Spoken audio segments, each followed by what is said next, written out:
Cuando el amor termina, el lenguaje que existía se extingue. Todo aquello que eras, todo aquello que te constituía, pues deja de ser porque eras a raíz de el otro. Y no sé, es algo que pasa mucho en las relaciones que cuando se extinguen, cuando terminan, cuando simplemente dejan de ser, pues no te sientes como tú porque de nuevo, todo aquello que eras era a raíz de que eras con un otro. Te sentías en sintonía, te sentías completo porque, pues, te constituías con el otro. De eso se trata Eternal Sunshine of the Spotless Mind, eterno resplandor de una mente sin recuerdos, que donde la premisa, la tesis, la idea fundamental de la cual parte la película es si es mejor olvidar para sanar. Sí, podrás borrar el amor porque quieres borrar el dolor, pero es eso, si borras el dolor, borras también las cosas que te hacían sentir bien. Yo soy Isaac y esto es Cine Café. Y sí, de nuevo, esta es una película que toda la gente dice, si te gusta el cine tienes que verla por su manera de guión, por el diseño de producción, por las actuaciones. Y eso es lo que a mí me vuela la cabeza, pero vamos parte por parte. Primero, la sinopsis. Y primero, como siempre hago en todos los capítulos de Cine Café, si tú no has visto esta película, corre a verla. Es una de las mejores películas que hay. Eso es algo que siempre dice la gente y eso es algo que de lo cual hablamos pues a todos los que nos gusta hablar de cine, ¿no? Siempre es de las mejores películas de la historia y que no sé qué. Yo nunca tengo un top, yo nunca tengo favoritas porque si bien aquellas películas que me hicieron construir una visión del cine, una visión del séptimo arte, pues las tengo bastante empaquetadas, bastante encapsuladas. Como el arte es subjetivo y todo eso, pues siempre puede variar, depende de la persona y depende de la época en la que veas la película. Recuerdo que cuando vi Eterno Resplandor de una mente sin recuerdos, me gustó, pero al igual que, por ejemplo, con Inception o con, ¿cómo se llama esta película de David Lynch? Súper onírica, Mulholland Drive. Cuando vi aquellas 2 películas, pues la sensación que te da es, wow, no entendí nada y me encantó. Más o menos fue así con Eternal Sunshine of the Spotless Mind. Yo estaba, pues, bastante adolescente, tendría unos 16 años, no sé, 16, 17, y de nuevo, o sea, entiendes un par de cosas, pero como que no entiendes mucho la estructura del guión, todos estos conceptos que maneja y también porque sí, o sea, con 16 17 años podrás haber tenido tus amores y todo eso, pero, pues, es diferente cuando ya empiezas otra etapa, ¿no? A lo que voy es que depende la época de tu vida, puede que te guste más o menos una película que hayas visto antes. Y la sensación que yo tenía con esta película es que si la volví a ver, pues, me iba a gustar menos que cuando la vi. Esta película yo la había visto 2 3 veces en mi vida, em, y tenía como que ese miedo, ¿no? De porque es una película bastante videoclipera, y he de confesar que me gustan mucho aquellas películas que tienen como que toda la estética del videoclip. Hay películas que nada más se centran en esta estética porque dicen los directores, los directores de fotografía, los diseñadores de producción, eh, algunos de ellos piensan en que las tomas nada más se vean cool, nada más se vean bien, nada más se vean como con esta estética de videoclip de Radiohead, porque eso es algo que me gusta de la película y por lo cual llama mi atención, que parece un videoclip de alguna rola de Radiohead o de alguna banda de ese estilo. Y si bien eso me gusta, cada toma, cada decisión estética, o sea, cada cosa que implica la producción, el diseño de producción tiene una razón de ser. No nada más se ve cool como, por ejemplo, lo decía por ejemplo, Donnie Darko, que, por ejemplo, pues sí, el conejo fantasmal y todo esto, pues está bien, pero como que un porqué, como que una razón, pues no tiene, ¿no? Y en Eterno Resplandor se tiene mucho este cuidado de representarlo de una manera onírica, de una manera mental, como si estuviéramos, o sea, nos transporta realmente a la mente de Joel, ¿no? Y a lo que iba antes de entrar en todo esto es que si no has visto la película, como siempre te invito a verla. Es de esas películas que sí o sí tienes que ver. Michel Gondry y Charlie Kaufman son una dupla que me hubiese gustado que siguieran trabajando juntos, porque creo que se complementan muy bien y hemos visto que separados, pues sí, tienen su sello muy, muy personal, pero no logran tener esta complementación que tenían juntos, que es un dilema bastante raro cuando se habla de duplas grandes en el mundo del cine, por ejemplo, los hermanos Cohen o los hermanos Safdie. Bueno, ellos 2 porque este par, porque, pues, eran hermanos, ¿no? Pero estos 2 que incluso eran de nacionalidades diferentes, ¿cómo se logran entender? Y todo ello, me hubiese gustado demasiado que hubiesen tenido más películas juntos, más proyectos juntos, porque, creo que tanto como de Charlie como de Michel Gondry es su mejor película.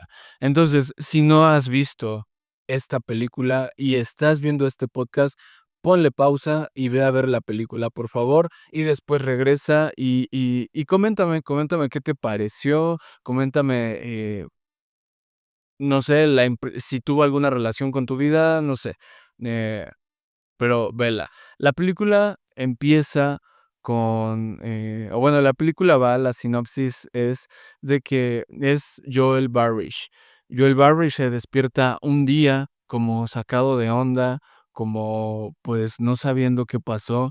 Él se despierta, tiene que tomar un tren, ojo, se despierta un 14 de febrero, una fecha ya, que, pues sí, la podremos pasar bien o no muy bien, y él la pasa melancólico porque vemos que no tiene a nadie, ¿no? Y todo este aire como de de rola de Bon Iver de rola de Bon Iver, eh, supermelancólico, superfrío en Montauk, pues vemos que va bastante bien al tema de la película. Y es eso, ¿no? Creo que la construcción de la atmósfera, del aura, del sentimiento, de la sensación que te da la película está pues, construida en todos los aspectos, en la actuación, en los visuales que te da la película dentro del plano, literal y también del plano, digámoslo así, porque no sé qué, a falta de una mejor palabra, del plano metafísico, de todo aquello que, aparece en la cabeza de Joel. Pero bueno, él se va a trabajar y de repente, de manera superimpulsiva y esa escena me gusta mucho. Vemos cómo todo está repleto de gente, cómo todo está atascado, cual si fuese de nuevo un video de Radiohead con toda esta paranoia que maneja Tom York sobre las multitudes, cómo se siente exasperado, cómo se siente asfixiado, y vemos que, de manera totalmente impulsiva, como si de un recuerdo se tratase o de algo que en su inconsciente le estuviese llamando, él sale de ahí y está decidido a tomar un tren a Montauk. Es ahí donde él se encuentra y pensamos nosotros como espectadores, conoce a Clementine. Em, Él con una personalidad súper cerrada, bueno, cerrada no, más bien introvertida. Con una personalidad súper introvertida, Clementine todo lo contrario, tiene el pelo teñido de azul, tiene una sudadera naranja de mírame a fuerzas, el vestido con tonos súper oscuros, acorde también a su personalidad. De nuevo, o sea, todo pensado desde el vestuario a comunicar, a decir: "Este es mi personaje y este personaje es así". Y eso es lo que me gusta en el cine. En el cine me gusta esta filosofía de: "No me lo digas, muéstramelo", porque sí, o sea, el cine es un arte que bueno, hoy a hoy nace del guión, pero en principio era un arte totalmente visual, un arte que, pues, es más entretenimiento y shalala, y eso es otro tema para otra discusión, pero a mí eso es lo que me gusta del cine, el no me lo digas, muéstramelo. Y aquí lo muestran con esa atmósfera tan gélida, con esos, em, personajes caracterizados de la manera en la que ellos piensan, porque así es como se exterioriza el sentimiento y la manera de ser y la psicología que maneja el personaje. Em, y estaba viendo un podcast, creo que, el canal se llama Cine para Todos, que es el chavo este de Sum F7, em, y una de las preguntas él tiene a varios invitados. Una de las preguntas que les hace es, ¿qué película escogerías para borrarla de tu cabeza y verla otra vez? Y cuando estaba viendo Eternal Sunshine, em, yo pensaba mucho eso, porque pensé esa pregunta y me la autorrespondí yo mismo, así como de, pues, yo creo que sería Eternal Sunshine. Pero esta tercera, cuarta vez que la estaba viendo, ya con toda la información que tú ya tienes, y volviéndola a ver, entiendes un poco más la dinámica de, pues, todo el guión. Entiendes que es una película que empieza por el final, que todo lo que sabemos de la relación es en base a los recuerdos de Joel. Entiendes todo de una manera más concreta, pero porque ya la has visto con anterioridad. Y me gustaría borrarla de mi cabeza como la película, porque, eh pues, vivir de nuevo esa sensación y todo lo que te hace sentir una obra audiovisual y vivirlo como la primera vez, pues, estaría bien.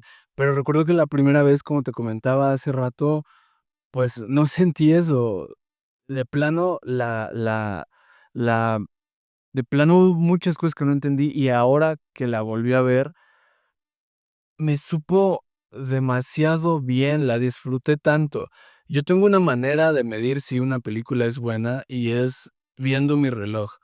Si la película me hace mirar mi reloj para ver qué horas son, para ver cuánto se ha tardado la película, para ver cuánto falta, pues es una película que no me llama mucho la atención, que no me atrapa, que no tiene esa capacidad de hacerme, em, inmiscuirme en el mundo que plantea. Y cuando volví a ver esta película, que cabe resaltar, la vi hace unos días, pero a medianoche yo estaba totalmente cansado, totalmente soñoliento, y dije: "Tengo que ver esta película porque ya hace mucho que la quiero reseñar, que la quiero, comentar en este podcast".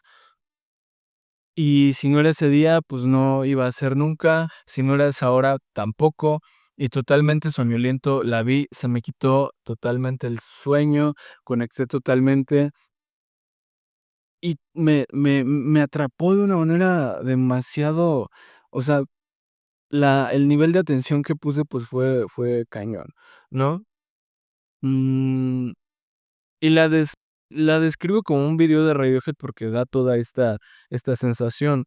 Em La idea de fragmentar los tiempos en la película, porque de nuevo, o sea, empezamos por el final y luego toda la construcción de la relación de Clementine y de Joel nos la van contando igual de atrás para adelante. Y hacer eso en guión y que tenga sentido a la hora de montarlo, a mí se me hace siempre de una manera, pues, magistral. Y puede salir muy bien y puede salir horrible. Y aquí se logra de una manera, eh, pues, como lo decía, ¿no? Magistral.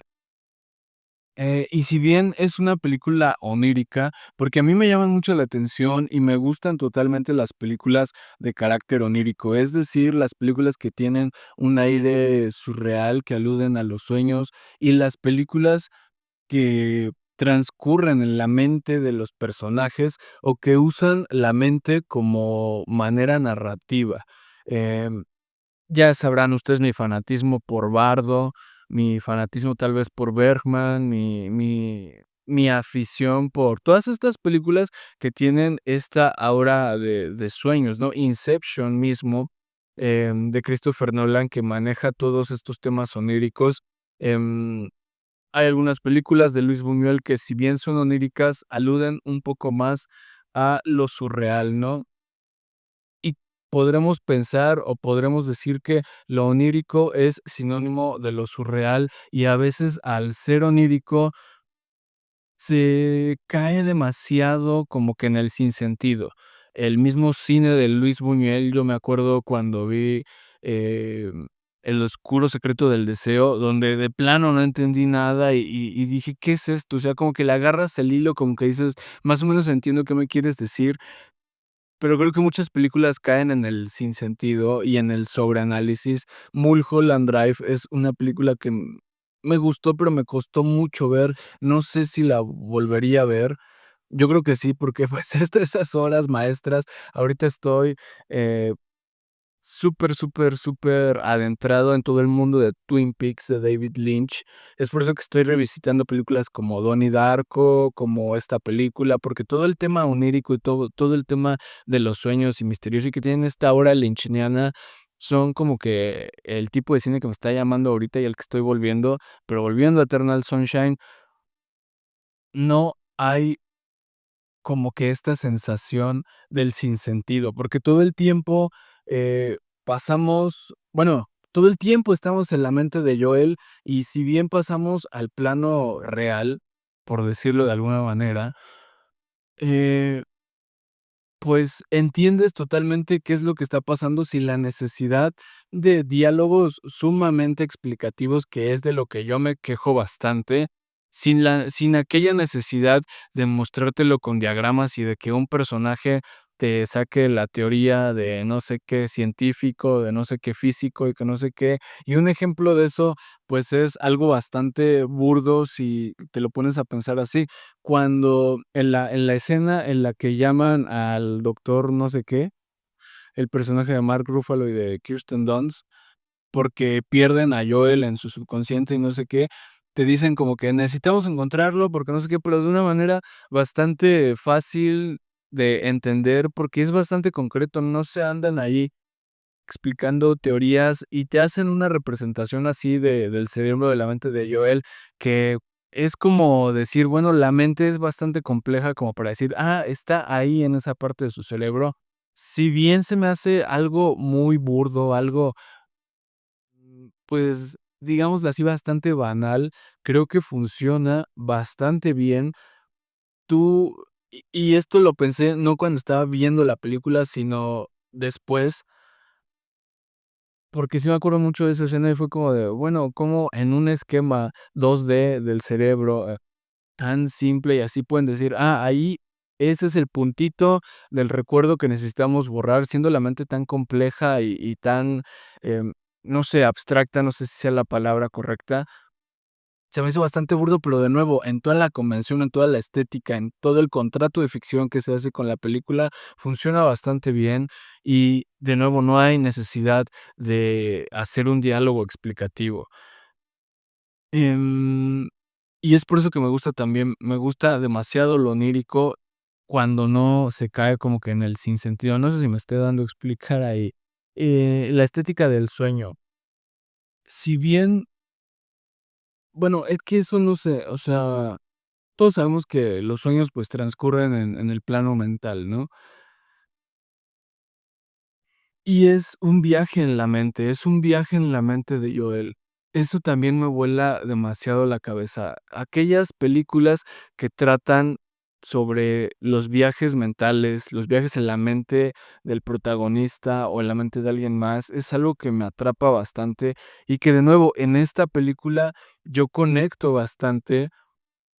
Porque cada vez que están en la mente de Joel, en el sueño que está teniendo Joel al tratar de borrar el recuerdo que tiene de Clementine, el cómo están representados los espacios, las personas, no sé si sea así para ti, eso también coméntamelo en los comentarios, no sé si tú veas así tu mente, si tú veas así tus sueños.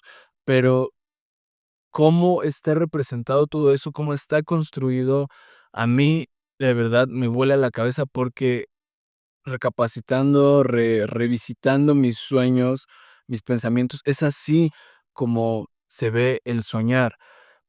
Hay una escena donde él pasa de la biblioteca a la sala de una casa y vemos cómo todo el espacio se transforma como que en un chasquido. Eso a nivel técnico, sin los efectos especiales que hay en estas épocas, es decir, o sea, la película tiene fácil 20 años.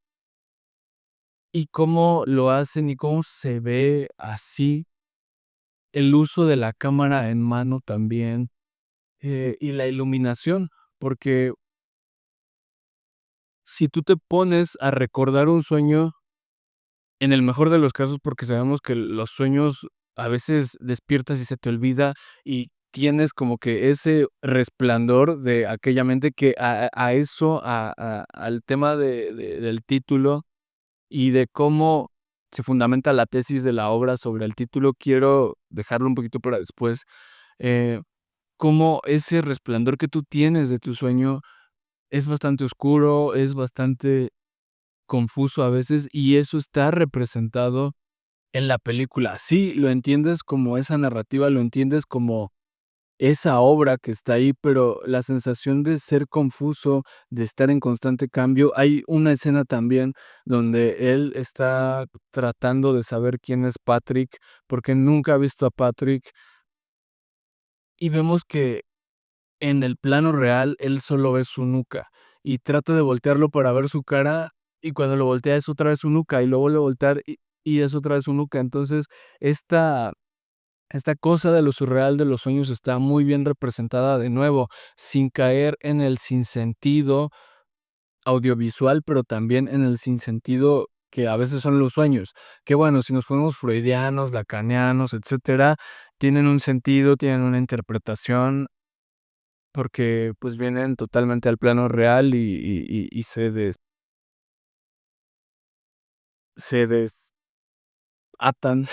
en el plano mental, ¿no? Pero bueno, eso es otra cosa. Eh, la oscuridad, que es a lo que iba, ¿no? Hay un momento en el que de nuevo es la cámara en mano y vemos que tal cual si fuese una linterna, alumbra nada más a la cara de Joel. Creo que es en las escenas finales, en la parte final de la película donde están en la casa de la playa de Montauk y nada más está esa luz. Hay veces en que los sueños se ven así, no sé, o mis sueños, por ejemplo, se ven así. Con eso, de nuevo, concuerdo mucho.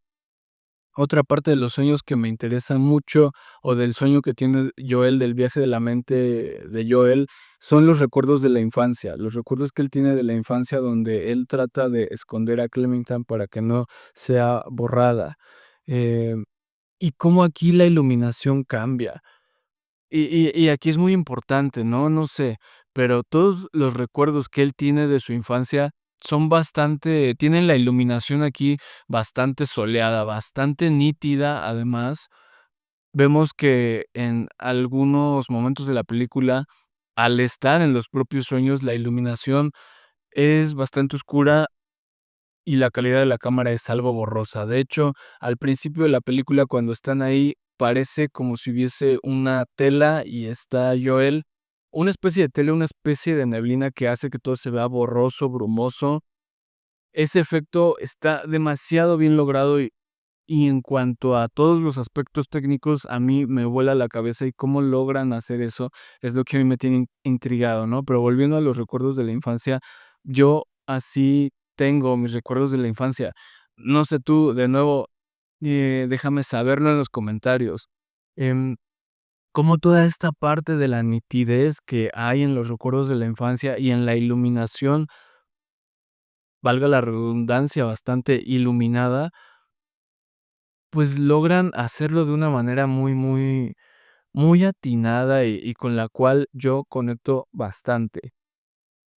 Y esta escena, cuando están en los recuerdos de la infancia también, me me me vuela la cabeza cómo está representado, cómo ponen a Clementine grande y a Joel chico, pero es el mismo Joel interpretado por Jim Carrey, cómo lo hacen ver así enanito, pero es el de niño, no como de nuevo lo que hicieron en Bardo, que ponen a Jiménez Cacho con la cabezota así y el cuerpecito así. Y de nuevo, o sea, la importancia de hacerlo todo con efectos prácticos y de usar los efectos especiales cuando se tienen que usar los efectos especiales, no abusando de ellos, porque vemos que en la casa de Joel, cuando se empiezan a desmoronar todos sus recuerdos, la casa empieza a cambiar y se ve que son efectos especiales, que son efectos por computadora que, pues, ya envejecieron, la verdad, ya envejecieron, se ve el paso del tiempo, pero no los ves chafones, no los ves baratos, no los ves mal, sino que sí, o sea, para la época, pues, se ve, pero te lo tragas y te lo crees. Em, y en esa parte hay algo que veo como constante en algunas películas, la idea de, ¿y si nos hubiéramos conocido antes? La idea de, ¿y si nos hubiéramos conocido en la infancia? Porque creo que en la infancia es, o sea, siempre has tenido, y bueno, Freud lo podrá confirmar, siempre hemos tenido como que esta atracción, esta pulsión, ya sabemos todos de deseo, pero a lo que voy es que el amor, cómo se percibe el amor en esa época, o si lo llegas a percibir en esa etapa de la vida, em y le dice algo así, de nuevo, como si ojalá nos hubiéramos conocido cuando éramos niños, ¿no? Siempre que conoces a alguien, está esta sensación de, pues sí, lo conocí ahorita, pero ojalá nos hubiésemos conocido antes, no sé, esa añoranza por el conocerse antes, la veo muy notoria en narrativas de este estilo. Em, no, porque no sé, o sea, es como imaginar qué hubiese sido de tu vida si hubieses conocido a esa persona, pues antes, si hubiese llegado antes, y no sé, siempre es un dilema porque como no pasa así, porque como es de nuevo un supuesto, un hubiera, un Elseworld, pues es, no sé, siempre tu cerebro se pone a imaginar eso. Y esa parte fue la que me llamó un poquito la atención. Em, Y de nuevo, son representaciones bastante simples, pero funcional. Y el querer borrar a alguien, ese es el tuétano de la película. El querer borrar a alguien que te hizo tan feliz, que con quien creciste, el cual cambió tu manera de ver la vida para bien o para mal, alguien que te aportó tanto y de nuevo es cuando vemos la escena en la cual Joel llega a esta empresa, a esta clínica donde, te borran los recuerdos, vemos una persona que trae los recuerdos de, creo que un familiar fallecido, ¿no? Vemos otra persona que, trae los recuerdos de su perrito, ¿no? Y es a lo que voy, porque ya no soportamos su ausencia, dejamos de ser nosotros, porque soy yo a partir de que hay un otro y de que ese otro también me construye a mí y yo puedo construir a ese otro. Em, pero ¿qué tanto vale el deshacerse de todo eso y no dejar que cicatrice el recuerdo? Porque de nuevo es algo que he dicho mucho aquí, la metáfora de la cicatriz. De sí, esos recuerdos, eso que pasó, eso que está en el pasado tal vez me hizo mal, pero la cicatriz cerró, la cicatriz sanó y dejó de doler y dejó de sentirse así. Y en el momento en el cual la herida se hace, es grande y el dolor es insoportable, pero a veces olvidamos que las cicatrices están ahí porque ya no duelen. Y de eso quiero hablarte de nuevo un poco más adelante, porque vemos también cómo va evolucionando el deseo en la relación de Joel y de Clementine.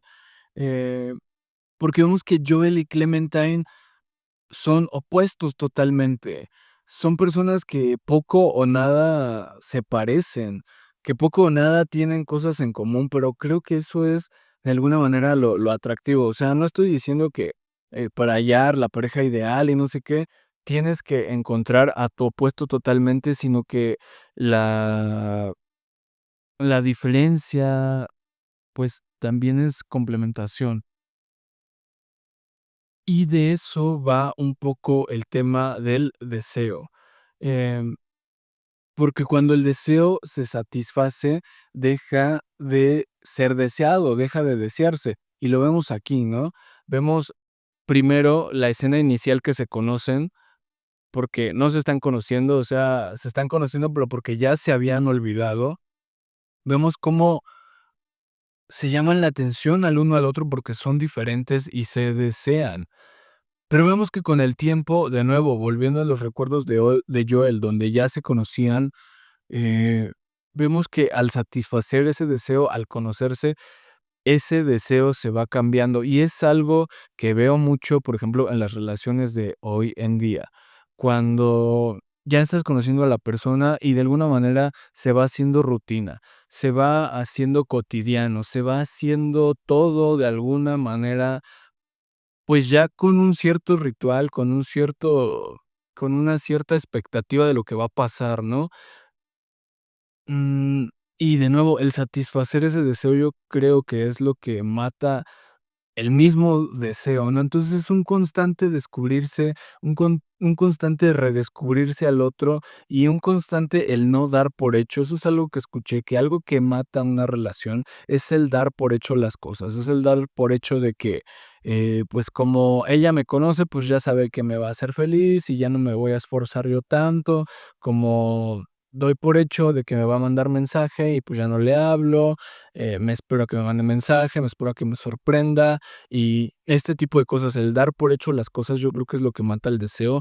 Y en la parte del deseo, pues, me quise poner un poquito más filosófico y recordé lo que dice Platón un poco en el banquete de Platón, que es el diálogo en el cual se habla del amor. Y él decía que el deseo nace de la carencia. Si recuerdas aquí un poco de la mitología griega, o te platico de la mitología griega, amamos lo que no tenemos.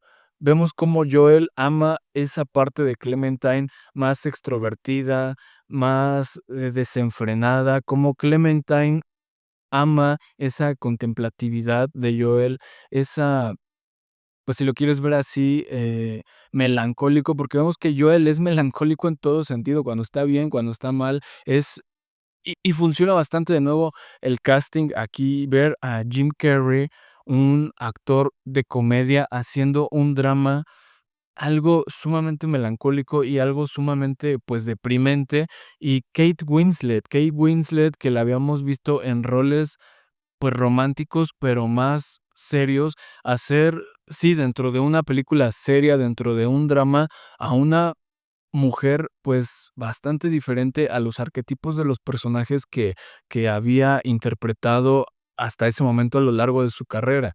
Es algo bastante diferente, y cómo ellos 2 hablando de Jim Carrey y de Kate Winslet, se abordan a interpretar, pues, estos personajes más diferentes, y no solo por el morbo de hacerlo, sino porque vemos que conlleva un reto actoral, vemos también que, era como que explorar esas facetas de cada uno, y es aquí donde se pone interesante el tema de la actuación y todo ello. Y, pues, me gusta bastante verlos a ellos 2 no solamente hacerlo, sino hacerlo bien, porque pudo haber salido horrible, o sea, pudo haber salido horrible, pero ahí te das cuenta cuando un actor es un buen actor y el nivel de convicción que tiene con los personajes que está interpretando. Entonces, te estaba hablando un poquito de Platón, el deseo nace de la carencia, amamos lo que no tenemos.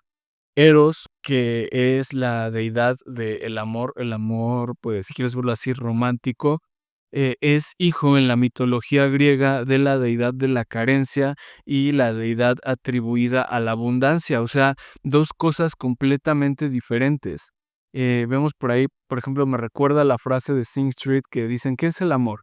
Ah, pues el amor es la tristeza feliz, ¿no? O sea, ¿cómo describes eso? ¿Cómo lo haces? Y no sabes cómo se siente hasta que lo sientes, pero es eso, como que el no sé si el balance, pero la mezcla de 2 opuestos. Y en cuanto al deseo, pues quería comentarte eso, ¿no? También veo que es una película con triángulos amorosos, con relaciones fallidas, porque está el triángulo de Joel, Patrick y Clementine, ¿no? Que Patrick le roba toda la personalidad a Joel, y se aprovecha, pues, de Clementine, de cómo ella está enamorada totalmente de Joel. Vemos que eso, bueno, no se nos muestran en la pantalla, pero con el personaje de Mark Ruffalo, que pudo haber hecho lo mismo para enamorar o para, atraer al personaje de Kirsten Dunst, que está enamorada del doctor, y esos triángulos amorosos, ¿no? Como también, hablando de deseo, siempre deseamos lo que tiene el otro, porque al final ese es el objeto del deseo, ¿no? Como que el tener lo que nos hace falta. Si nos ponemos psicológicos, psicoanalíticos, pues es eso, o tal vez filosóficos también. Eh pero es algo que me llamó mucho la atención, y algo que me llamó mucho la atención es que está llena la película de subtextos en cuanto a las relaciones interpersonales y a las relaciones amorosas. Vemos que Joel tiene una pareja de amigos, hombre y mujer, que están casados, creo. El chiste es que viven en una casa, y es esta típica pareja que debido al matrimonio se ha enfrascado en el dar por hecho las cosas, y que su relación ya no tiene, pues, esa chispa que solía tener, que, bueno, nosotros como espectadores damos por hecho que solían tener en el pasado, porque en ese momento de su relación, pues, vemos que se ignoran, que se dan igual, que, pues, se dan por hecho mucho las cosas, y eso es como que lo que mata las cosas. Vemos ese análisis de las relaciones interpersonales que hay, y cómo acaban, cómo se desarrollan, y de nuevo, todo lo hacen de una manera muy sutil. Todo no te lo dicen, sino que te lo muestran. Em, Idealizar la paz de olvidar. Em, y de nuevo, vamos al título de la película, Eternal Sunshine of the Spotless Mind. Eh, y sí, o sea, me encanta cómo tradujeron el título de esta película, em, Eterno Resplandor de una mente sin recuerdos. Pero vamos al inglés, o sea, partimos de la palabra sunshine, que es amanecer. Y en español no es amanecer, sino que es resplandor, que sí está como que el resplandor del amanecer y todo aquello que te evoca, pues, un amanecer. Pero aquí vemos en el inglés, o es algo que asocio yo, como el sunshine, el amanecer como ese recuerdo, un eterno recuerdo de algo que trataron de borrar, de una mente sin recuerdos. Y funciona también el título en español, pero es mucho más poético en inglés por esa metáfora que hay del resplandor, porque recordamos aquellos momentos que nos hacen, pues, atesorarlos, ¿no? Todos atesoramos un atardecer, todos tenemos la idea de un bello atardecer, de un bello amanecer, em, y es esa la idea. Una mente sin manchas es una mente sin dolor. Pero al no haber manchas, tampoco hay dolor, tampoco hay amor, y entonces, una mente sin recuerdos, pues sí, es una mente que con la cual puedes vivir tal vez en la inocencia, tal vez en un estado como el de los animales, ¿no? O sea, los animales no viven atormentados por su pasado y no se preocupan por su futuro, viven en un presente, y todo el tiempo es su ahora. Pero vemos esa diferencia entre los 2, ¿no? Esa capacidad de razonamiento y esa capacidad de sentir esa gama de emociones. Entonces, al final, el no tener ese tipo de recuerdos es lo que nos hace, o más bien es lo que no nos hace humanos y lo que pierde toda capacidad de sentir, pues, estas emociones, porque olvidar el dolor realmente nos alivia. Olvidar todo aquellos que pasamos, malo o bueno, con la persona que amamos, ¿sería realmente una solución a lo que tanto nos atormenta? Porque sí, o sea, al principio es un dolor comparable con un duelo, es un duelo, y el cómo se supera, el tema del duelo, ¿no? Y lo que queremos olvidar, el dolor, es inseparable totalmente de lo que valoramos, o sea, del amor. Entonces, si borramos ese amor, sí, tampoco vamos a tener dolor, pero no seríamos capaces de nuevo de sentir amor. Y eso me recuerda, estoy volviendo a leer Rayuela de Julio Cortázar, que y dice algo más o menos así el personaje de Oliveira, dice: "Con el tiempo iré sintiendo cada vez menos". Y él está en la misma situación que Joel Barrich, ¿no? Em, Tiene este dilema de que ha terminado con su pareja y quiere como olvidar porque lo atormenta todo aquello que vivió, pero no tenemos presente todas esas cosas bellas, todas esas cosas que nos aportaron y que hoy tenemos como una construcción nuestra, una constitución nuestra, algo que nos hace ser nosotros mismos. L y sí y por eso me gusta que acabe así, porque creo que la película acaba donde tenía que acabar, sin darnos, pues, una resolución de, bueno, Joel tenía razón, o se portó mal, o Clementine, eh, no sé, el no ser, el dejar las cosas ambiguas, pero no del todo, es lo que me gusta, y el cortar donde tiene que cortar para establecer ese final también es lo que me gusta, porque a nosotros, o sea, me gustan mucho las películas también donde no se da por hecho que el público es tonto, porque a veces, los estudios, los productores piensan que el público es tonto y todo lo quieren sobreexplicar, y las películas que dan de qué hablar son aquellas películas que están bien construidas. Bueno, cuando me refiero a dan de qué hablar, me refiero a que dan paso a la conversación, vaya, sobre los dilemas éticos de los personajes o lo que te plantea la película. Cuando una película hace eso, pues significa que está bien hecha. Pero a lo que voy es, eh, no nos dice estos 2 tuvieron un final feliz. No nos dicen tampoco lo contrario, sino que te deja a ti reflexionando qué tan bueno es olvidar a esa persona, o crecer, o madurar y aceptar que pasó. Porque yo creo que es mejor aceptar que pasó y vivir agradecido con eso que pasó, vivir agradecido por tener ese rato, ese resplandor, y, pues, aceptar que no lo tienes y vivir agradecido por lo que sí pudiste hacer con esa persona, por amar a esa persona, por haber existido juntos y sentirse un poco menos solo, no lo sé. Em No, eso es lo que me gusta tanto de esa película. Eso es lo que sentí más esta última vez que la vi. Y recuerdo mucho una frase que escuché una vez, que es: "No olvides cerrar con amor aquello que algún día abriste con amor".